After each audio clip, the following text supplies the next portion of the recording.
Hello dear students, I welcome all of you on this platform. Here in 4th semester we will discussing about your paper number 11, that is applied microbiology. In this paper we have to discuss about the dairy microbiology. Dairy microbiology, it is related to completely dairy processes which has to be carried out in industry level. Here we have to discuss about the definition and composition of milk, sources of microorganisms in milk, what are the different sources by which entry of microorganisms can be entered into the milk, desirable undesirable characteristics or changes carried out by the microorganisms in the milk.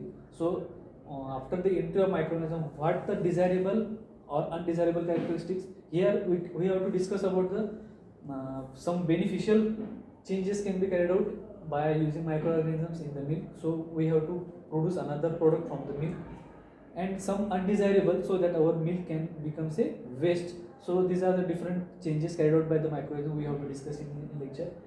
Types of microorganisms which are present in the milk, changes in the flora of raw milk stored in the room temperature.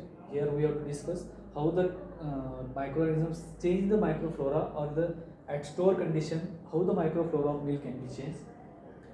Microbiological examination of milk by means of SPC, DMC, reductase test or phosphatase test. With this test we can determine the particular microbiological quality of milk. In last session or in last semester we have discussed about the microbiological quality of water. So in this paper we have to discuss about the microbiological quality of your food product, whether it is food or whether it is dairy or milk product. In the second unit we have to discuss about the food microbiology. Here how the food act as a substrate for microorganism. It is a basic concept how microorganisms can be present or survive in the food. Major group of bacteria, fungi and yeast which are important for the food industry. Sources of contamination of food, how food or your prepared food can be contaminated by means of microorganisms. Different factors which can affect, or different kinds of microorganisms or number which are present in the food. Principle of food preservation, how food can be preserved by using the microbiological technique or different and aseptic techniques. Microbicidal and microbistatic methods of food preservation. Microbistatic and microbicidal. Microstatics, so that we can avoid or growth of microorganism. Cidal means which remove the microorganism. So by using different aseptic removal of microorganisms, aerobic, anaerobic microorganism, high temperature, low temperature drying. So these are the different methods so that we can protect our food from this spoilage of food by means of microorganisms.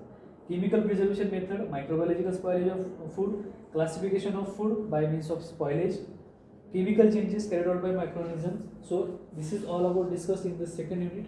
In third unit, foodborne diseases and intoxication, how the food spoilage by microorganisms leads to the intoxication.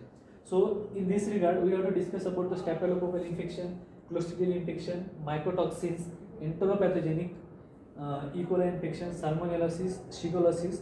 So what are the significance of these microorganisms which are present or found in the food, how they carried out the spoilage of food, and that if human being or the animal consume that particular spoiled food, how it leads to the infections, leads to the staphylococcal infection or clostridial intoxication or mycotoxins or food poisoning. So with respect to this shigellosis or salmonellosis we have to discuss in third unit. We also have to discuss about the fermented milk product like cheese, their classification and production method, butter, idli, and criteria for selection of probiotic, either it is yogurt or curd, and mushroom as a single cell protein. So with respect to this we have to discuss about the dairy microbiology, food microbiology, foodborne diseases and different industrially fermented product. So firstly we will discuss about the dairy microbiology. Nothing but a dairy microbiology is nothing but another separate or individual branch of microbiology which deals with the study of different related to the study of microorganisms which are present in the dairy or milk, which carried out the desirable or undesirable characteristics or changes into the milk. They may be beneficial or harmful with respect to the dairy product. Different microorganisms, different sources of entry of microorganisms into the milk, quality of milk, how to preserve quality of milk, and how to check the quality of milk. So all these aspects are discussed with respect to the dairy microbiology, and all this included in the into the dairy microbiology. It is applied branch of microbiology, and it is nothing but a typically branch of microbiology. So dairy microbiology is nothing but a branch of microbiology. So here in this unit, dairy microbiology, we have to discuss about the what is meant by milk, how milk can be collected from different milking animals, how milk acts as a complete source of nutrition for microorganisms as well as human being or the animals, nutritional value of milk, how it can be increased or can be destroyed by means of entry of microorganisms, how aseptically milk can be collected from the milking organism, how the different microorganisms can be entered into the milk by the handling procedure or different environmental factors.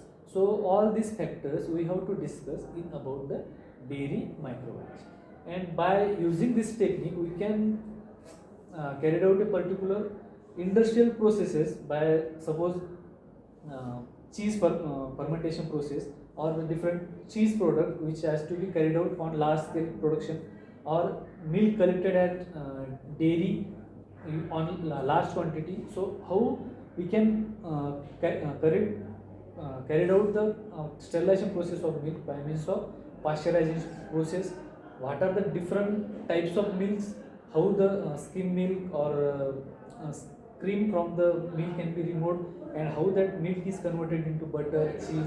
So these are the different byproduct of milk industry or dairy industry. So how they are carried out, we have to discuss in dairy microbiology. So milk and dairy product constitute an important item of our food. So normally we can say milk as a complete nutrition for human being as well as animals. The product are very suitable for the microbial growth. Normally the statement or the word, it proves nothing but it is a complete nourishment for the microorganisms, and it contains proteins, fats, micronutrients, vitamins which are to be normally required for the growth of normal individuals or the microorganisms. So with this regard, food milk is called as a complete nourishment or complete source of nutrition for the microorganisms, or in case of human being. It thus becomes necessary to know the chemistry of milk, what are the chemical constituent of the milk, its spoilage method or preservation method, how the milk can be spoiled by means of microorganisms, and to avoid the spoilage of milk, how different techniques can be used to preserve that milk from the entry of microorganisms, or how we can increase the milk quality to a long time. Different dairy products where microbes acts as a positive rather than the negative roles. Different dairy products which can be formed or produced by the raw milk by using different microorganisms, and here the microorganisms play a beneficial or positive role for the conversion of the raw milk to a different industrially important milk product. So milk is considered as a complete food, and it contains proteins, carbohydrate, minerals, vitamins, and water.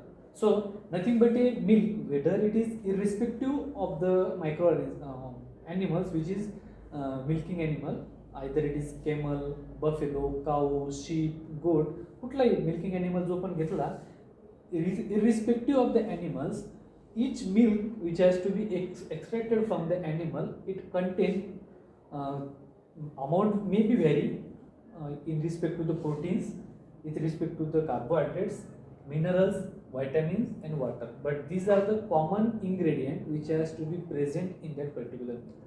Protein we require for the normal metabolism of your body, or you can say protein are the building block of body. Carbohydrate is as the energy source, so these are also required for the normal metabolism. Minerals, nothing but a nutritional value, or required for the complete nourishment of the body. Vitamins, it is also an essential component of health. Water is also required. So all these uh, constituents are normally present in the milk, so that milk is called as a complete nutrition, or the complete source of nutrition for the microorganisms as well as human being. It is also a good medium for the growth of microorganisms.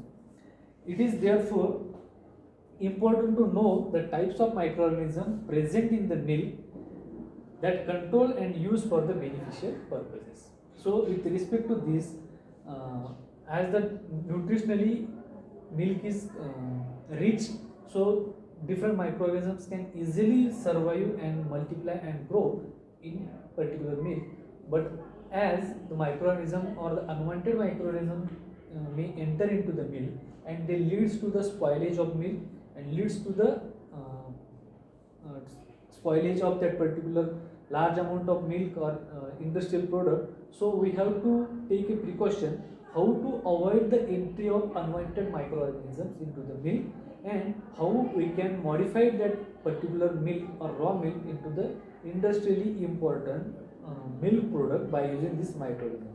So here microorganisms, in one side they are beneficial or positive, play a positive role with respect to the dairy microbiology. In another side they are also harmful for the with respect to the spoilage of milk. So with this regard we have to discuss about the dairy microbiology. So last part or remaining part we will discuss in next lecture.